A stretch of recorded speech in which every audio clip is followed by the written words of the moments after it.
right, let's switch gears now to the economy and President Biden's first 100 days in office amid ongoing calls for the rich to pay more in taxes. The 100 wealthiest Americans have reportedly gotten even richer. Joining us now to discuss, accounting professor at Montclair State University, Dan Geltrude. Welcome back to Wake Up America, Dan. Good morning, Rachel, and happy No Pants Day. Yeah, you as well. I hope that carries throughout the show this morning. Okay, 2 hours. All right, Dan. Now, the 100 wealthiest Americans who can buy all the pants in the world have reportedly added an estimated $195 billion combined to their fortune. So what do you think it is that's the biggest driver of this wealth surge? Well, it's all based upon the value of the stock market. We're talking about the 100 richest people in the country. Those are ultra billionaires. And where are they making their money? It's all driven primarily in big tech, what they're calling FANG stocks. Facebook, Amazon, Netflix, Google. That's what's driving a lot of this wealth. If you look at Larry Page from Google, I believe in 2021, he has increased his worth by over $26 billion. Not a bad first quarter, I'd say. Yeah, not so bad. President Biden has proposed a plan to hike corporate taxes to fund that infrastructure spending plan and has also received surprising support from Amazon's Jeff Bezos, who says that this could maintain competitiveness. But what's the concern here? What are we missing?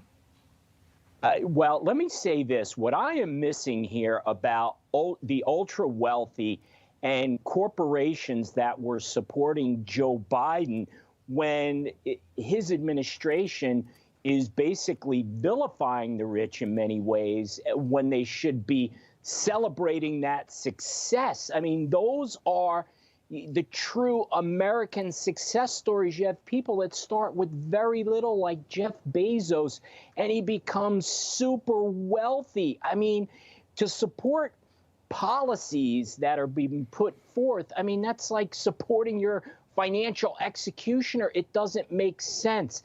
So why does it hurt? Look, let's look at the space race right now. The space race right now is between Elon Musk and Jeff Bezos. They are looking at private ventures of going to the moon. They are spending their own money to advance humankind. Those are great things that can be done with wealth. We don't have to rely on the government for everything. Okay. Now, lawmakers seem to be divided over the president's spending plan. Yesterday, during a trip to Louisiana, the president says that he's willing to work with Republicans on these plans. Let's take a quick listen to that. I'm willing to hear ideas from both sides. I'm meeting with my Republican friends up in the Congress to see, number one, how much they're willing to go for, what they think are the priorities, and what compromises meet men. I'm ready to compromise.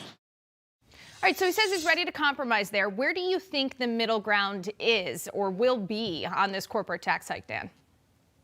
I know exactly where it'll be, and here's where it's going to be. He is going to compromise as much as he needs to be able to get every Democratic vote.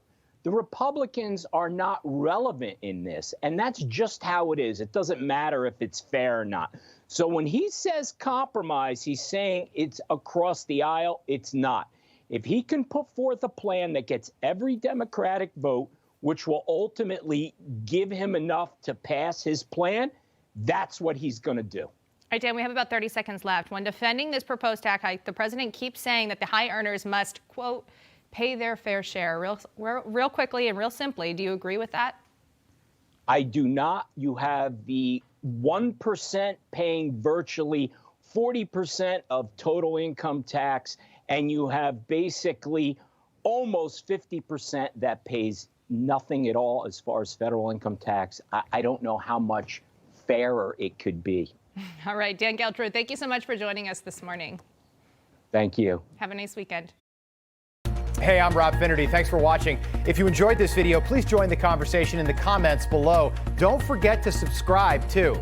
Hit the bell icon to be alerted to breaking news. And remember, there's a whole lot more on Newsmax TV, America's fastest growing cable news network. Newsmax TV, where real news for real people.